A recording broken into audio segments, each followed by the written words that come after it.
And thank you, Dr. Tisby, for joining us tonight. Really looking forward to hearing you speak. We're going to kick off tonight. Those of us who just watched the movie together are still a little bit in a state of shock when you see the things in this movie that you had no idea were going on in our country. It's a bit of a wake-up call. And part of it, I think that struck me the most is that they are the minority, and yet they're focusing on minority rule. So we are going to speak about that a little bit tonight, but it reminds me that we are the majority. And all it takes is us to show up on November 5th, and we will continue to be pushing this back, but it won't end then. So as we get started tonight, we did have an event a few months ago with Katherine Stewart. She's the author of the book, The Power Worshippers, and God and Country is based on her book. A copy of her book right here. She was not able to join us live tonight because she's literally in the air somewhere over the Atlantic right now, but she wanted to be a part of this. So she has provided a video for us. And Julie is going to go ahead. I'm sorry, I see someone's asking. The book is called The Power Worshippers. She's also the author of The Good News Club. I highly recommend that one too, because that talks about how the whole movement really started in the schools and gives you a lot more detail. So I highly recommend both of her books. But Julie, you want to go ahead and play our video from from Katherine Stewart. I want to thank Red, Wine, and Blue for hosting this screening of God and Country. I'm Katherine Stewart, and I've been covering the rise of religious nationalism and the assault on our democracy for over 15 years. The film God and Country is based on my last book, The Power Worshippers: Inside the Dangerous Rise of Religious Nationalism. If you want to understand what's happening in our politics and our courts, you really need to know something about this movement and its modes of operation. Christian nationalism got Trump elected in 2016. It might well get him elected again in 2024. And it's now the default position among the elites that are backing Trump and who are likely to staff another Trump administration. Just look at Project 2025. But what is Christian nationalism? The movement has advanced since the old days of the moral majority, but sometimes our understanding of the movement hasn't kept up. So I'm going to briefly summarize what Christian nationalism is and what it's not. It's not a religion. It's not Christianity. It's not just about a few socially conservative policies on abortion, say, or same-sex marriage. It's a deeply networked political movement whose aims are radically hostile to democracy and the values of equality and pluralism. It draws on an ideology that basically says America was founded as a Christian nation and our laws should be based on a reactionary interpretation of the Bible. That ideology is a tool for a leadership-driven, organization-driven machine that turns those political ideas into political power. It's the leaders of the movement who call the shots, not the grassroots. Of course, the rank and file matter. They have to be persuaded to turn out to vote for the candidates that the movement wants them to vote for. Much of the involvement of the movement it operates through churches and faith-based media in order to bring these voters to their side. But the rank and file are not the ones setting the agenda. They're really at the receiving end of the messaging, the leadership schemes, and the movement funders' investments. So let's talk for a minute about the funders. The movement gets a lot of support from a very powerful subset of the super rich. When you take a closer look, many of them don't actually seem all that animated by the culture war issues or the so-called values the movement leaders claims to stand for. Instead, they want reactionary economic policies that will justify and increase extreme concentrations of wealth. If you have any doubt about that, just Google one day for fun, Betsy DeVos's yachts. It's an eyeful. The funders aim to destroy unions, disempower the workforce, and do away with regulations that will interfere with profit-making, including environmental regulations.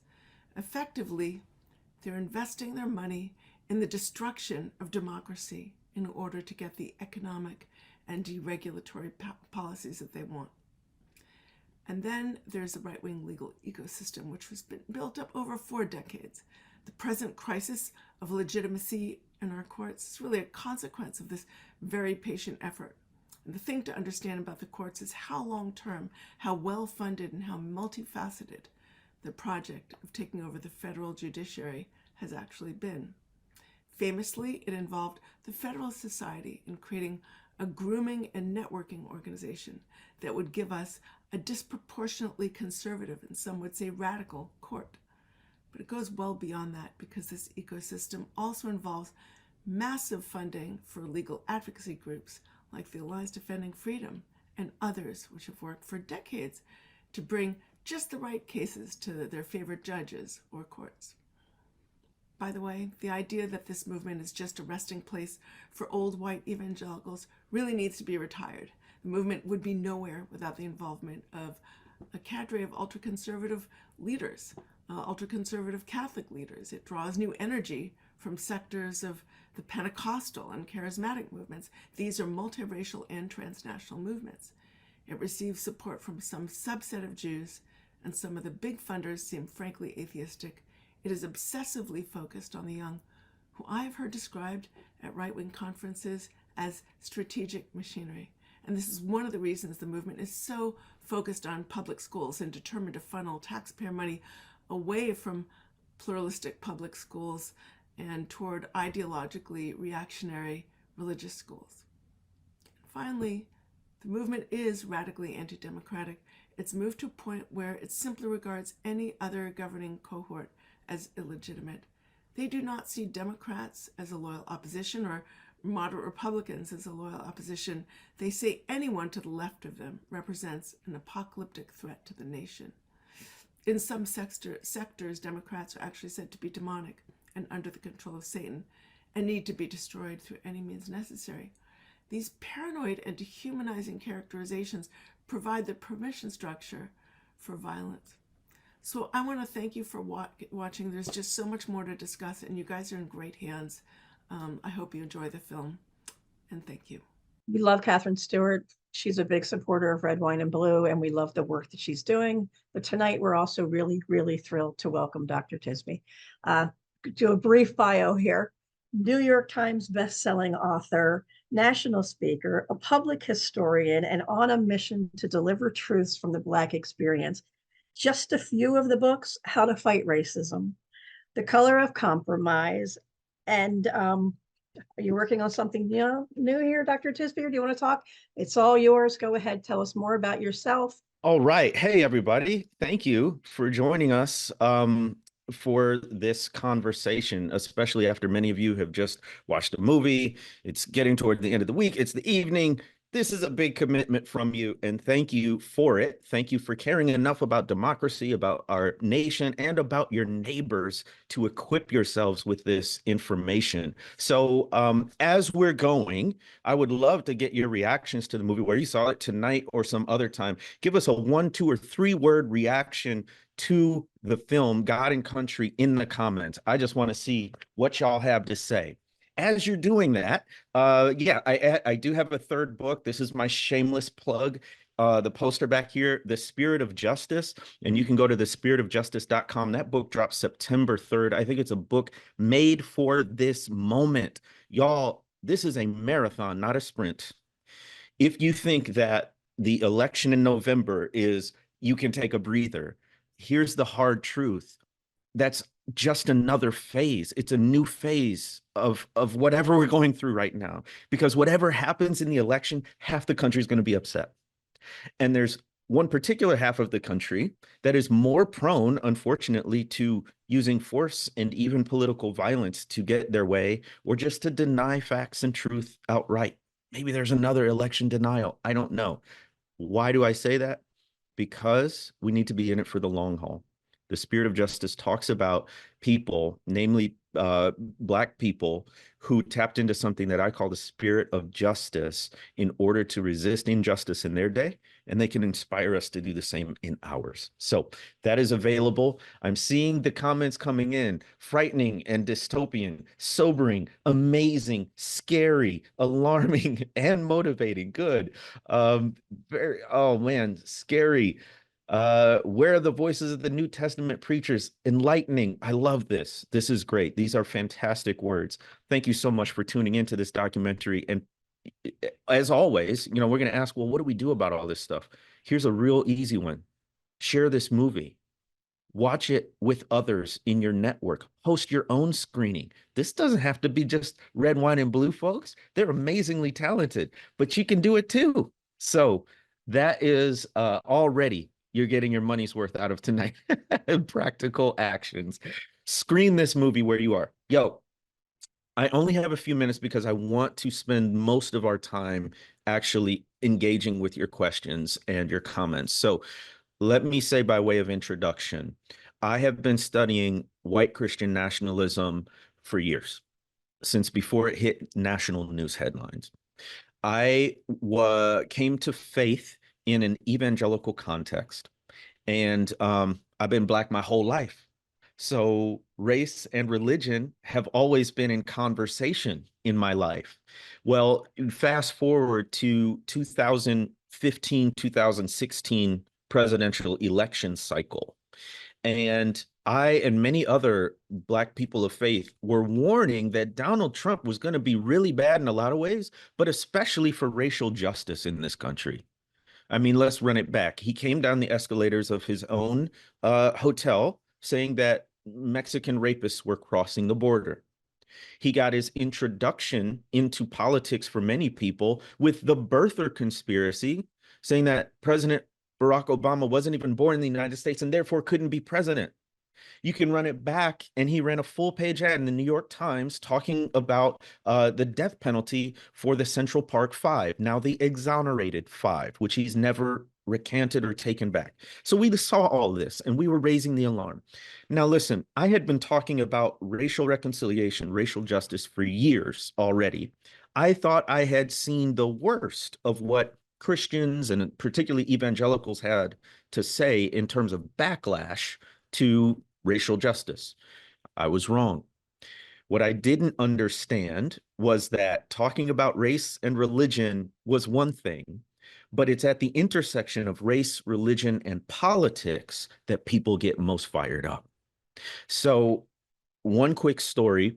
Right after the November 2016 election, I recorded a podcast on our podcast, Pass the Mic, and I just gave initial reactions to the news that Donald Trump would be president. And I said, you know what? I don't feel safe going to my predominantly white evangelical church this Sunday. Now, I didn't mean physically, I meant emotionally and spiritually. These are people who had held my child. We had prayed together, sang together, shared meals together. And yet, when it came to entering the voting booth, it was as if I didn't exist. It was as if my concerns and the concerns of the Black community weren't relevant or important. So I put that out there, and then the trolls just came. And not for a day or two or three, for weeks. They attacked me with the most vile names, memes, and pictures, and all of these things. I'd never seen the like. And I'm sitting here wondering what the heck is going on. And in my study, I find that this particular phenomenon around race, religion, power has a name, and it's called white Christian nationalism. So I want to talk to you about that intersection of race, religion, and power. And I want to use our time to define white Christian nationalism, explore a little bit how it looks. I want to talk in particular about how it pertains to race, because please don't get fooled. Even though you have people of color parroting the same ideology, this is still fundamentally a racist ideology in its implementation and conception. And I'll highlight that. And then I'll talk about some of the other ways that it manifests in terms of Project 2025, but we'll spend the most time talking to each other. So as we go, please feel free to drop in your questions and your comments, and I'll try to get to as many of them as possible. I just told you a little bit of my story.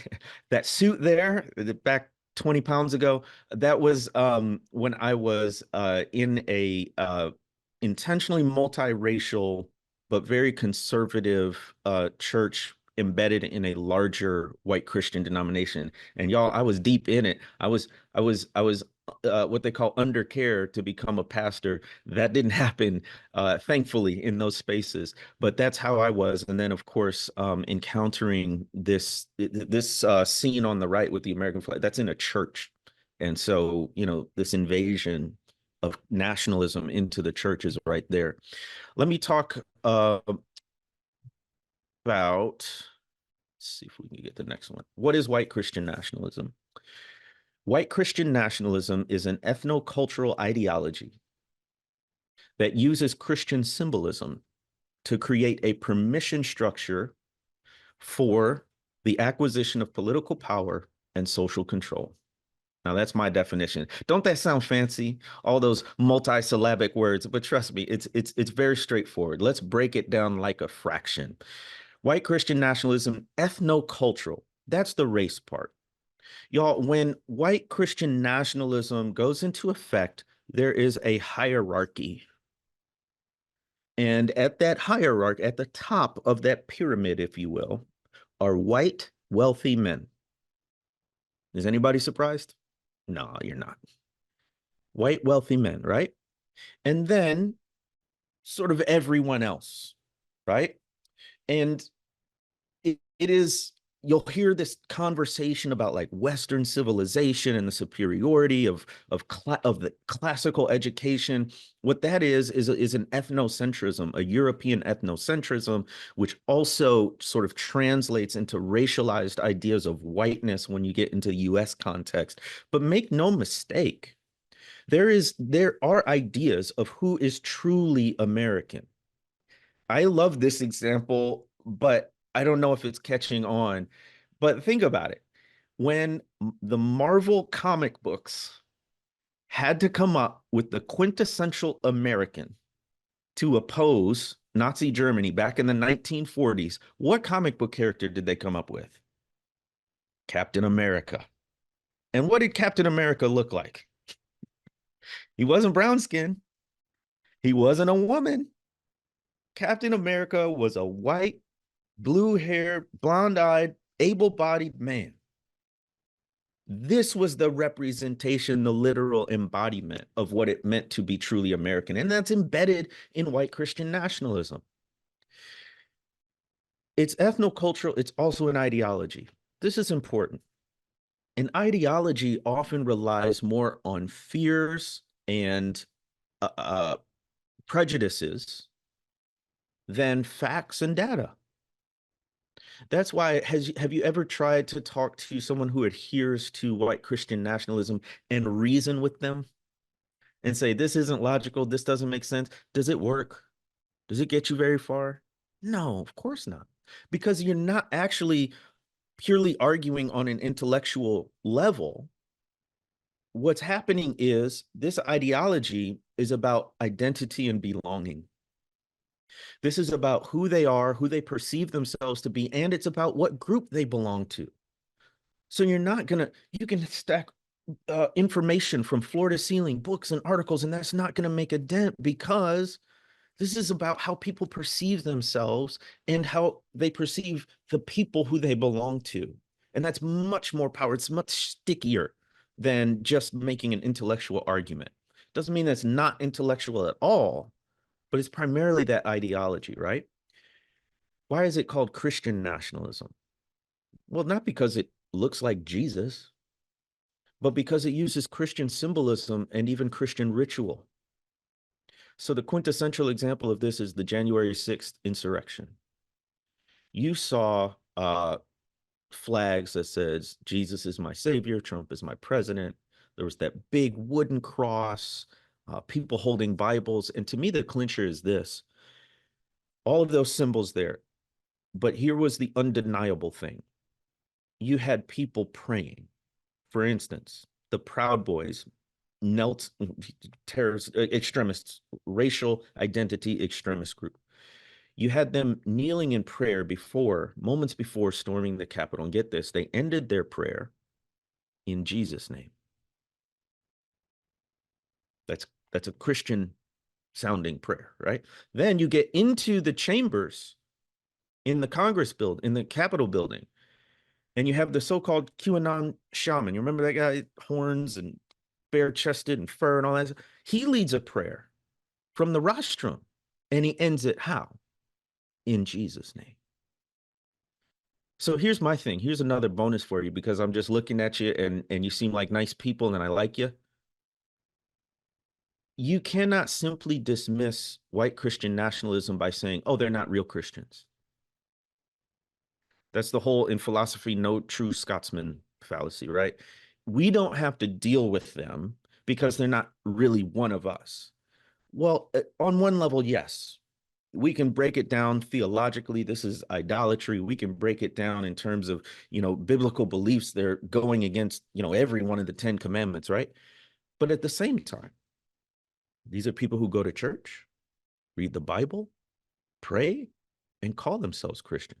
So if you're a person of faith, you should be offended that they use the name of the religion that you follow in these pernicious ways and ought to deal with them, right?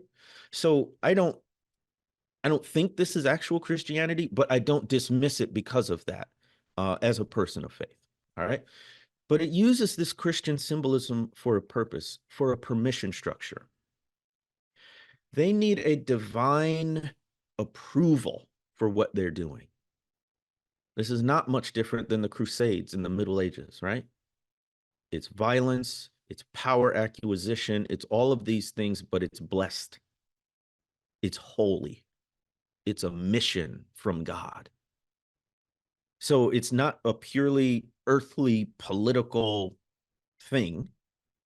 It's actually spiritual and divine and transcendent in this framework, which gives added motivation for people, right?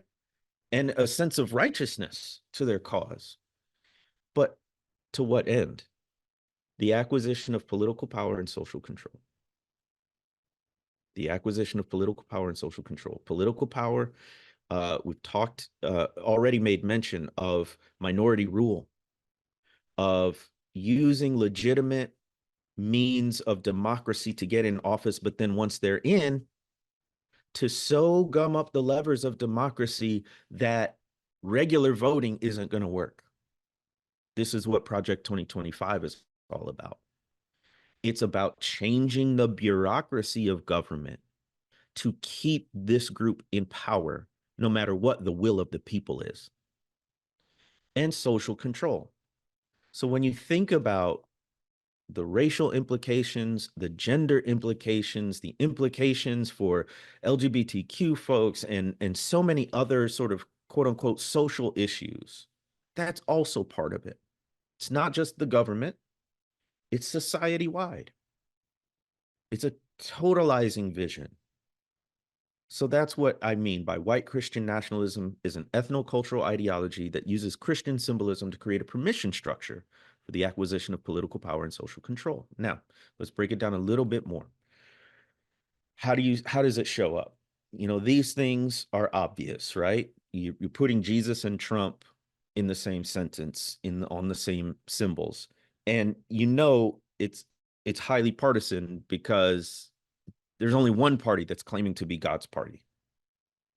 There's only one party that's claiming to be the only true Christian way to vote, really. And that has been since at least the late 1970s and early 80s with the rise of the moral majority. But it also shows up in other ways. Flags in the pulpit at church.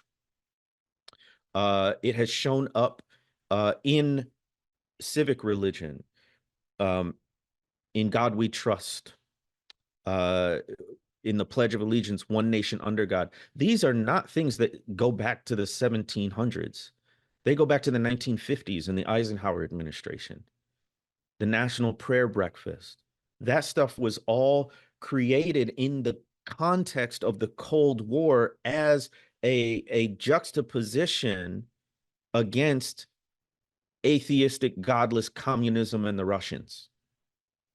That was the political milieu where these things came about. And they've been around so long, we think they were always there, but they weren't. This was part of a concerted effort, okay? So it shows up in a lot of different ways. But here's another thing that we ought to realize. People who adhere to Christian nationalism are not the majority. Nor is Christian nationalism a binary. You either are or you aren't.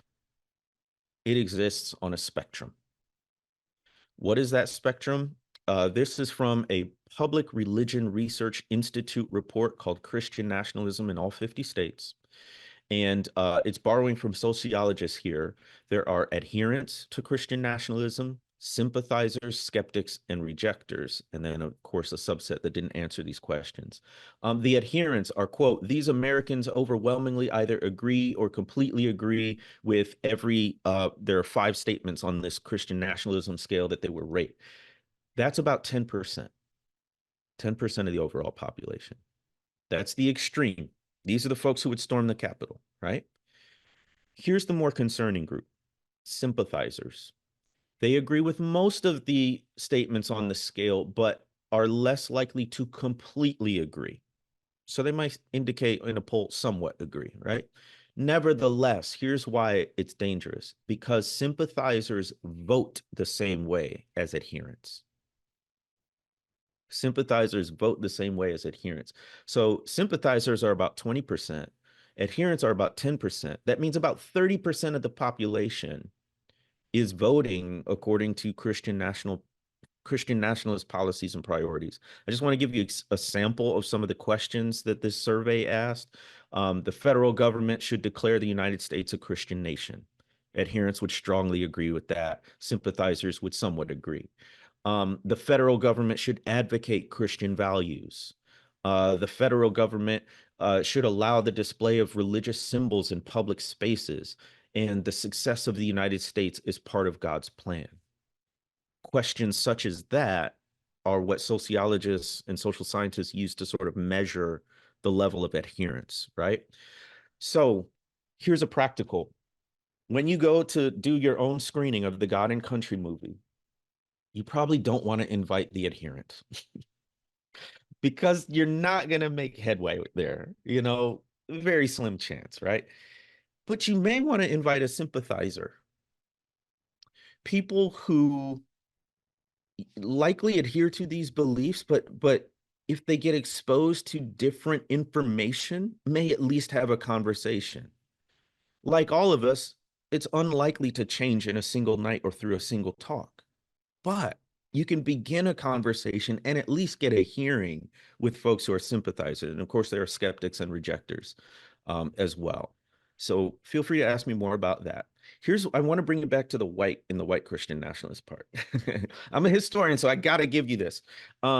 This comes from 1922. William J. Simmons was the founder of the second wave of the Ku Klux Klan. First wave was right after the Civil War. The third wave was during the Civil Rights Movement, Burning Cross and all that. The second wave was actually the most widespread and violent. This is during the Jim Crow era, starting in 1915. A few years later, people are asking, what the heck is this thing? And William J. Simmons, the founder, he goes and writes an article, gets picked up by the New York Times, and this is what it's quoted in the New York Times. It says, the Ku Klux Klan admits membership to none but native-born, not immigrants, white, Gentile, not Jewish, Protestant, not Catholic, Americans, whose statement of principles was the restoration of the fundamental principles of American democracy as embodied in the Constitution of the United States, an organization whose code of conduct was Christianity. So let's unpack that a little. I talked about the social vision, native-born, white, Gentile, Protestant Americans. That sounds awfully familiar about who's in and who's out and who's counted as a true American. Now, there's been a little change in the century since this was written. Really, anybody who adheres to their political program can have provisional acceptance. So you can be Jewish, you can be Catholic, you can even be a person of color. But what you cannot do is buck the system. What you cannot do is disagree with the ideology. But if you do, sure. And actually, you become useful because I can trot out a black face saying the same things and then deflect accusations of racism, right? But then here's the kicker, too. They say, yeah, democracy, the Constitution. But then they say, whose code of conduct was Christianity. This is part of the narrative of white Christian nationalism, that the United States was founded as a Christian nation, explicitly as a Christian nation. And the narrative says the reason why the United States was able to prosper, strongest military, most money, freedom to climb the ladder, all that stuff. The reason why that happened was because in the old days, when America was great, they followed Christian principles. But now the United States is in a free fall. And every day, every moment is crucial. And the reason why it's in this free fall is because it's gone away from Christian principles in this narrow fundamentalist reading of it, right? And the only way to make America great again is to go back to this Christian founding and these Christian principles. We got to bring prayer back in schools. We got to teach the Bible. Looking at you, Oklahoma political leaders. We've got to, bash DEI and critical race theory because that's anti-America, anti-American, all of those things, right? What's striking to me is like, I'm not equating everyone who believes these Christian nationalist principles with the Ku Klux Klan, but I am saying there is some continuity here in terms of a vision of the United States and who truly counts as an American. Chilling, I would say. What I'm about to talk about is some more of the theology. This is a book I recommend to you by Matthew D. Taylor, and it's called The Violent Take It by Force, the Christian Movement That is Threatening Our Democracy. So he's talking about white Christian nationalism, but in particular, he's talking about the Pentecostal charismatic manifestations. You want to know how Paula White became Trump's right-hand woman in the Evangelical Advisory Board? She's part of this Pentecostal charismatic movement, which believes in these biblical end times prophecies. Have y'all ever heard of the late great planet Earth, or what was that series? We were talking about it the other day, Sherry. Left Behind series. Yeah. That's all these, they're interpreting these political events in light of the book of Revelation in the Bible, right? And one particular thread, theological thread in this is the Seven Mountains Mandate. And so the Seven Mountains Mandate was popularized by Lance Wallnau, who you may not ever have heard of, but he's very influential in these sort of apostolic, Pentecostal charismatic areas. And he learned this from somebody else, a guy named Cunningham, who came up with this idea in 1975. Lance Wallnau only heard about this Seven Mountain Mandate in the year 2000, but then he took it, popularized it, and made it, spread it, and put it to a whole other level. Basically, the Seven Mountain Mandate, shifting culture, right? And it says the society has these 7 areas called mountains: the church, family, business, education, arts and entertainment, science and medicine, and government. And it's basically taking that, like, kingdom come, thy will be done on earth very literally, which a lot of Christians do, but this takes it to another level. So it's saying that Christians have a mandate to go to the top of each of these mountains and influence the culture. So it's their goal to define the family and defend it. It's their goal to ascend to the heights of business success and then, do it Christianly, right? And when it comes to government, it's their goal that the government would enact Christian principles and ideas. Here's the thing. In a Seven Mountain Mandate frame, the leader of the government doesn't have to be Christian. Doesn't have to be a moral, upstanding person at all.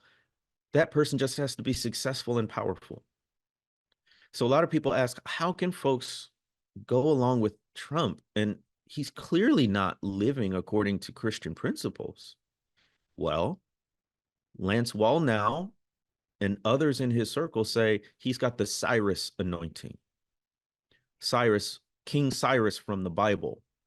When the Jewish people were exiled from Israel in the Old Testament, they came under the rule of the Babylonians, and then King Cyrus, he conquers the Babylonians, and he gives the Jewish people permission to go back to Israel and rebuild Jerusalem.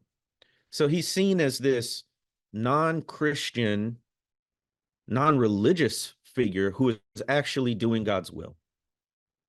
That's how many Christians are interpreting Trump. Oh, he doesn't have to be this stellar example of a Christian or an evangelical or a moral upright person. He just has to enact the principles and the policies and the laws that we say accord with God's government. He's got the Cyrus anointing is what they'll say. And when you see that, some of that is connected to this Pentecostal apostolic seven mountain mandate. I'll say this in transition. A quote from Lance Wallnau: "There are seven spheres that shape nations, seven realms that control the minds of the multitudes. The apostolic assignment is to take those spheres and bring them under the dominion of the embassy of heaven, the kingdom of God." Now, how does this connect to something like Project 2025? Well, one bridge, and then we'll get to that, and I'll close. JD Vance was recently selected as Trump's running mate. Vance is an interesting story religiously. He only converted to Catholicism back in 2019, so an adult convert. Part of what drew him were this element of Catholic adherents who are very far right and have a lot in common with Christian nationalism in terms of Protestants. Politically, they're very similar. J.D. Vance is part of a movement called Catholic integralism, which has different manifestations, but the sort of strain that he's involved in, one journalist, Jack Jenkins, called it the Catholic cousin of white Christian nationalism. And so policy-wise, it's looking very similar to white Christian nationalism. There are other Catholics, particularly on the Supreme Court: Samuel Alito, Clarence Thomas, Amy Coney Barrett. Contrast their form of Catholicism with Joe Biden, only the second Catholic president in U.S. history. Biden, much more progressive, much more liberal, both in his religious beliefs and his politics, but there's also a sort of fundamentalist Christian nationalist strain of Catholicism. Now, when I posted this in an article and online, the Catholics came for me. Listen, number one, most of my schooling is Catholic, K through 8, and the University of Notre Dame, go Irish. So I'm very familiar with Catholicism, and I'm very familiar of the not all Catholics thing. All right, but we're grown-ups here. We can understand that there are strains in every religion that have this sort of extremist far right element. That's what I'm talking about here. How does that connect to Project 2025? You know who else is part of this far right Catholic movement? A guy named Kevin D. Roberts. You know his name? He is the president of the Heritage Foundation, which is the primary driver behind Project 2025. Ah, the dots are connecting, right? You got your little cork board with the pins and the strings and the yarn. Now, see, the web is there. I'm just saying, he's part of this. He's got this religious background, and he's also behind Project 2025 and the Heritage Foundation. So you get things like blue laws in Project 2025, which are basically saying, you know, people shouldn't be working on the Sabbath, which fine if that's your belief, but that's not everyone's. But they want to enshrine this into law. They have all of these strict rules around gender, sexuality, marriage. Where is that coming from? According to this very fundamentalist Christian view of how things should be organized. It's all throughout Project 2025. They're not going to use as much religious language, but understand the people and the personnel, including some Christian colleges like Liberty University. They're signed on as one of the partner organizations on Project 2025. So whether it uses that phrase Christian nationalism or integralism or any of that. It's still embedded in Project 20. So if you want to understand Project 2025, finally, people are talking about it. There's a lot of energy and attention there. Good, but you will not understand it. You will be at a deficit for understanding what it is and where it comes from if you don't understand that it is also connected to this white Christian nationalist vision of politics and society. So what do we do? The one thing I'll say is this. We are really, a lot of people, around talking, what do we do? A lot of people wonder, okay, I probably have a white Christian nationalist in my church, in my family, a coworker. How do I talk to them? Here's another book recommendation. It's called Disarming Leviathan, Disarming Leviathan, Loving Your Christian Nationalist Neighbor. It's by Caleb Campbell. He's a pastor in Arizona, a swing state. So he knows these folks.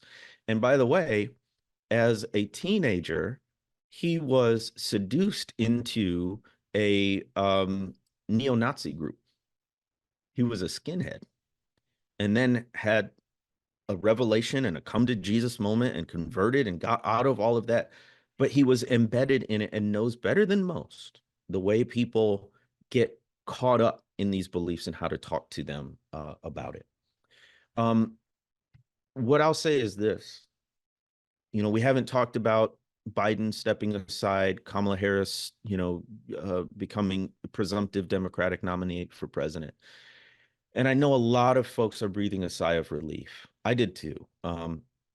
Personally, I think Joe had to go, not because he's, worse than Trump or anything, but because there wasn't, I'll say it this way, the contrast in energy in terms of supporters is just night and day at this moment. The way folks are rallying. I was just reading. Do y'all know the Divine Nine? See, yeah. So there's a lot of people who haven't because y'all don't know Black fraternities and sororities, but the Divine Nine are the coalition of Pan-Hellenic sororities and fraternities that are historically Black.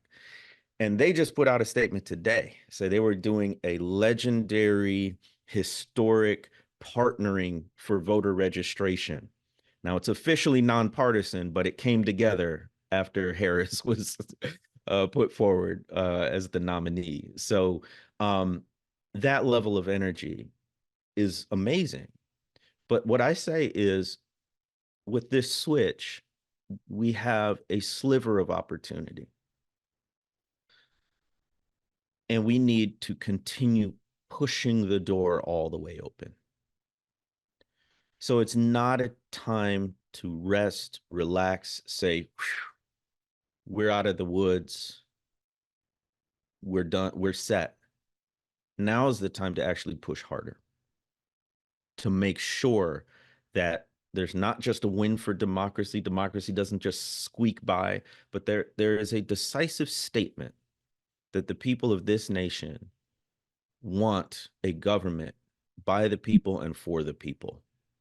And so with that, I hope that folks like you assembled tonight can help us move toward a more perfect union and oppose white Christian nationalism. Thank you. All right, I know there was like a lot of questions in the chat, so There are.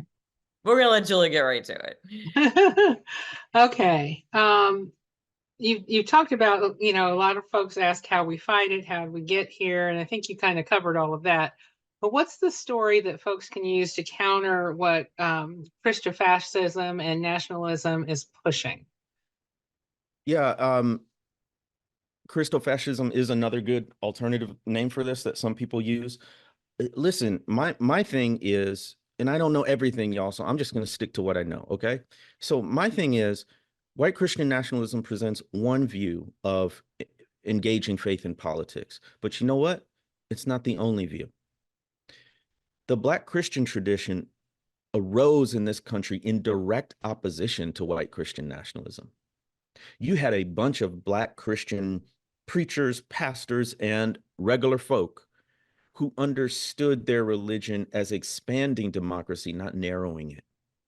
You cannot understand the civil rights movement, let alone particular leaders like Martin Luther King Jr., Fannie Lou Hamer, Coretta Scott King, if you don't understand the ways that they were understanding the intersection of faith and politics. So the other narrative is, well, if this is quote unquote the Christian view, what about all these other Christians who believe differently? And in particular, Black Christians. And you can name, you know, Medgar Evers and Murray Evers, right? John Lewis, these heroes of the movement with proven bona fides for justice and democracy. And you say, well, they were Christian too. So what is the belief there? And many of them, all of them, would outright oppose the political agenda of white Christian nationalism. So that's one way. I'm trying to be brief. Okay. So a couple times it was asked, where are the voices of the New Testament preachers on this? Yeah. Look, y'all, this is the perennial problem where I am really frustrated by some of the coverage, most of the coverage in the news right now on Christian nationalism, because A, they don't cover it enough, and B, when they do, it's like, where did this come from? What shall we do? There is a tradition, many traditions, actually. Any oppressed people have a tradition of pushing back against this sort of totalitarian, authoritarian kind of religious nationalism. And in the United States, again, that's a Black Christian. So where are those voices? Raphael Warnock is a senator who occupies literally the same pulpit that MLK did. Why is he not in this conversation? Benny Thompson, I've known and had met him because I lived in Mississippi. He's a congressperson from Mississippi. He chaired the January 6th Select Committee. He's a staunch Christian. There are church groups. There's one thing I'll put here in the chat: Christians Against Christian Nationalism.org. Christians Against Christian Nationalism.org. And I don't know. Somebody drop that in the chat. I can't multitask. Christians Against Christian Nationalism. This is a group of put on by the Baptist Joint Committee on Religious Liberty, and there's a whole statement that you can sign. I think it's up to like 40,000 signatories, and they also have an entire library of resources, from podcasts to one-page explanations and their own definitions, et cetera, et cetera. So it's out there, y'all, but we have to look past the mainstream media news headlines, and we ought to be looking toward historically oppressed and marginalized groups such as Black Christians for an alternative witness and a different voice to this white Christian nationalism. So as a way of fighting back, is there any way that we can remove these churches' tax exempt status? Because they are still tax exempt, correct? Yes, sure. It'll be tricky, and I don't know what the return on investment is. Although I will say, back when the religious right was mobilizing, Randall Balmer is a historian, and he talks about this, Randall Balmer, and he talks about how what really catalyzed the religious right to come together politically was Bob Jones University losing its tax-exempt status because it refused to desegregate. So the IRS said, you are violating the law. You will no longer receive tax-exempt status. And when you start messing with the money, and that's what Katherine Stewart was talking about in the video, follow the money, right? So absolutely, if we can mess with pocketbooks in legitimate ways, then that definitely tends to get attention. So you talked about the mountain mandate. How much did the New Apostle Reformation / Dominion factor into this as well? Exactly. These are all part of the same networks. And it's tricky because these are not typically part of like formal denominations. There are truly networks. And a lot of this is non-denominational. A lot of this is a single church that is very influential, or an individual who has some multimedia ministry, right? So it's a little bit harder to trace than, say, you know, it's the Episcopalians or the Presbyterians or this denomination or that institution. There's a lot of webs, but the New Apostolic Reformation is one of the most influential. And again, it's a loosely affiliated thing here. This is not my area of expertise, but it is something that I find incredibly important because this Pentecostal charismatic strand of Christianity is very popular with Latin American Christians. And that's how you're getting a lot of Hispanics who are voting for Trump and leaning toward these far right figures and policies. It's been infused in a lot of their churches, and they're hearing it from a lot of their leaders. As a side note, when we're done with this, can you send those book recommendations and also whatever podcasts you have and books that you have written to Julie so that she can send that out to everyone? I could definitely be persuaded to do that. Somebody asked, and I thought this was an interesting question, how many of these white Christian nationalists are of voting age? A lot of them. So you would think that it skews older, but it's being replicated among younger folks. A lot of these far right rallies, like that Charlie Kirk or who's the other guy, they're specifically focused on college students. And look, y'all, I got my PhD from the University of Mississippi. This is not an age thing. Mm-hmm. You got 18 to 22-year-olds who are buying into this. A lot of young white men, because they're having a crisis of identity. What are they about? What do they belong to? What makes them this crisis of masculinity? What makes a real man? I need an AR-16 and camouflage shirts and all this stuff. So it is there among younger folks as well. Turning Point. Yeah, that's the one I was thinking of. Did that one. Yes, that's definitely one that's a problem. So you talked a little bit about our new nominee. How do you think that Vice President Harris implements this white Christian nationalism? Do you think that they're scared, or they're going to really be pushing violence? What do you see? What do you think? Say the question one more time. I just lost it in the... sorry. I was asking about, we have the vice president as our nominee now for president. How do you think that impacts the white Christian nationalism? Meaning, what's their, what do you think their plan is at this time? So I think their plan is still Project 2025. They're going to look for any chink in Kamala Harris's armor identity-wise that they can get. They've already started with the attacks on her race and just being a woman. The attack right now is that she's not really Black, even though her father's Jamaican, right? But I also saw someone comment that she's sort of the quintessential or a truly American religious story, and that her mother was Hindi, her father was Baptist, I think, and she's married to a Jewish man. So it's like, where else but the United States do you get this sort of interaction in the same person, in the same family of different religions? And so it's actually, I think, a strength and an advantage as she seeks to unite and pull diverse coalitions together.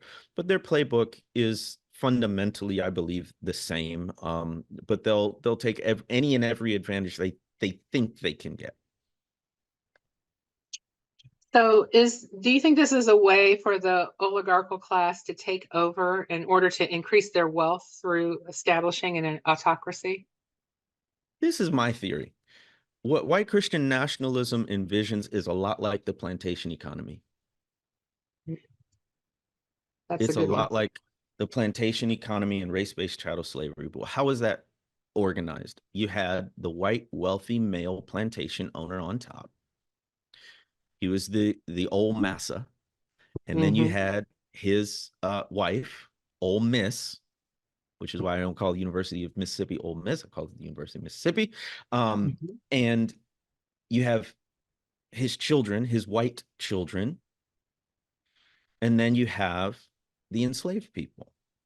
Mhm. who were considered perpetual children, not capable of exercising agency for themselves or independence. And that's fundamentally a very similar vision that present day white Christian nationalists have. So, yeah, they want to enshrine this oligarchical power structure that has wealthy people in general ruling.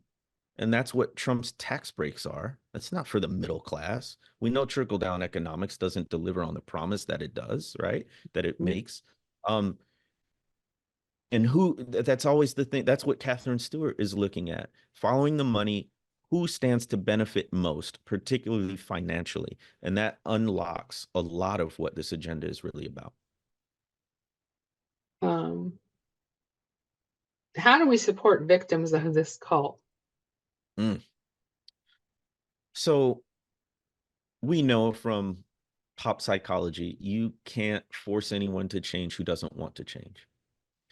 What we can do is present a different witness. One of the ways that I illustrate it is, at least in the church tradition I come from, you don't cuss around the pastor. Just old school, right? You just don't cuss the holy person, right? Yes. How do you know that? It's because you know who they are and where they stand and what they represent. I'm not going to use that language around them. In a similar sense, people should know where you stand. So I think the charge to all of us is to not be so timid about a confrontation or a conflict that we don't honestly and authentically state our beliefs. And then people do with that what they will. I think we twist ourselves into knots thinking that we can save people. You can't. All you can do is present the truth.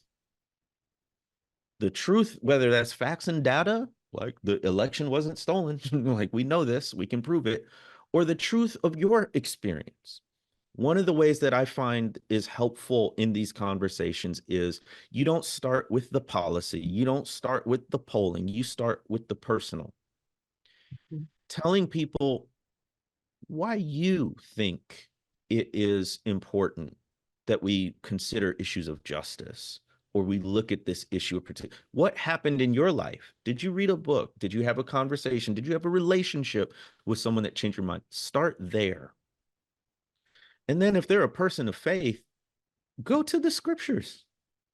These people are saying, they're religious. Do you read the Bible? Here's how I read it. Matthew 25, whatsoever you did for the least of these, my brothers and sisters, so you did for me. The Matthew chapter 5, the Beatitudes, the Sermon on the Mount. We always want to quote the 10 Commandments, have those up in front of the courthouse. Nobody wants to put the Beatitudes in front of the courthouse. Blessed are the meek, all of those things, right? And then one thing that I find effective is history. Because history, you just tell the story. You just tell the story of these folks behind me, of Anna Murray Douglas, who a lot of people don't know, Frederick Douglass's wife, who helped him escape from slavery, Elias Camp Morris, who a lot of people don't know, first president of the National Baptist Convention, the largest Black denomination in the country, right? These are people of faith who worked for justice. And I find that can also be a helpful approach as well. Somebody said, well, how many of them are there? Aren't they a small minority? Yep, we talk about that at the top. Adherents are about 10% of the population, and then sympathizers are about 20%, and then as a voting block, that's around 30%. So that's a big voting block that votes for Trump and similar candidates. But those sympathizers are one who would be a great audience for God and Country or some of the other work that Red, Wine, and Blue is doing. So someone said, how do we talk to people who don't see that it's a problem that white Christian nationalists are aligning with folks like Viktor Orban? Oof. All right. So here's my honest thought. We spend a lot of time thinking, well, how do we get folks who are over there over here? The detriment of saying folks who are already over here, how do we mobilize, strategize, and take action? So the short answer from me is I'm not sure. I'm not sure, especially in the United States, because we are terrible at international politics. We don't know a darn thing, Mhm. most of us. Um, and if they're talking about, Viktor Orban, number one, they probably don't know about them. But two, if they do, they're probably really deep down the rabbit hole, and in a conversation you probably won't get very far. I'm telling you, I'm saying from my experience, our witness is what's most powerful. The way we live, the way we love, the way we relate to people. That's what breaks down walls, right? On a relational level. But on an organizing level, there's 500 people tonight. So the Mhm. question isn't so much how can we grab that one person who's, got these wrong ideas? The question is how can we take these 500 people and make a movement?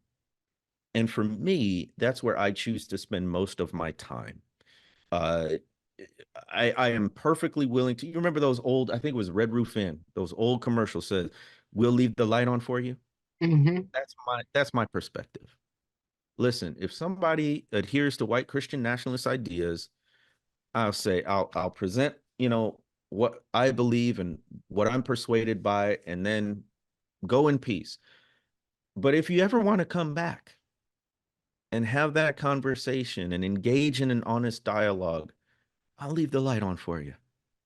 You can come. We'll have that. In the meantime, we got other work to do. Mhm. Thanks, Joe.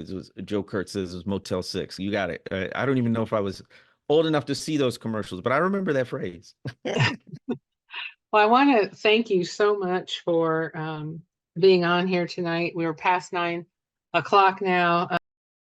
To most of the meat of what folks wanted to talk about. And I'm going to flip it back to Julie so that she can let folks know, the follow up to this. And truly, I think we should have you back because there's still more to discuss.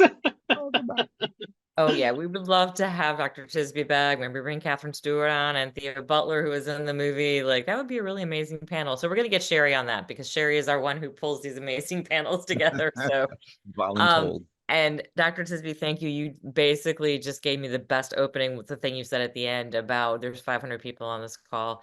The chat is moving very fast, but I wanted to drop something. So for those of you who do not know, Red, Wine, and Blue is all about relational organizing, which means friend-to-friend organizing. It means you need to go talk to your friends about voting, about white Christian nationalism, about the issues of the day, Project 2025. I'm going to drop in the chat right now how to get involved in that. We have our program, it's called Rally Your Squad. And we have a platform and it helps you have these conversations. We give you the messaging you need. We will give you new messaging when new issues arise because politics, every day there's something different that we need to be talking about. So we will give you new messaging. And we also help you see what your friends are doing. Do they normally vote? Have they asked for an absentee ballot? We give you all this information in a platform so that you can have really effective conversations. And we have trainings on this, but there are links in the chat that I just dropped so that if you want to get involved, you can text Rally, which is our platform, to 59868, or I'm going to re-drop the link in the chat here so that you can get involved with that. Anywhere in the country, please get involved. Also, we have a Project 2025 landing page, which has a toolkit you can download. And we have been updating that constantly as well. Okay, so I've talked a lot. Thank you to Dr. Tisby. I just this event tonight. So hey, that's relational organizing. Sherry, anything you want to say? And I want to say, first of all, also a big shout out to Sherry for like organizing this entire screening and bringing Dr. Tisby on. So anything you want to add? Thank you, Julie. And thank you, Dr. Tisby. I had the great pleasure of speaking with you one-on-one, and then tonight I learned even more. So thank you. Is that your new book behind you, The Spirit of Justice? Okay. And I think you dropped us the list of books that you have recommended tonight. We will include them in our follow-up out to everyone. This has been And don't amazing. forget Thank you yours. so much. I'm sorry, what did you say, All right. Julie? I said, don't forget his. Make sure he puts his on the list as well. Absolutely. And again, I just dropped a link to our Project 2025 toolkit. It's going to be really helpful to you. But thank you very much, Dr. Tisby, and everyone else who participated tonight. If you didn't watch the movie already, You can still sign up and watch it, and it's also available on Amazon Prime. It will shake you to your core, and hopefully it will make you get yourself out to vote, and all your friends. Remember, minority rule only happens if we don't show up. It's time to show up. And I love that I'll leave the light on for you. So thank you very much for letting us have that. Right. And I am old Yep. enough to remember as Motel 6. So Me too. I think Sherry and I and Julie are all on that same page. So all right. Well, thank you so much. Everybody have a really great evening. Thank you for joining us. Thank Good night, you. everybody.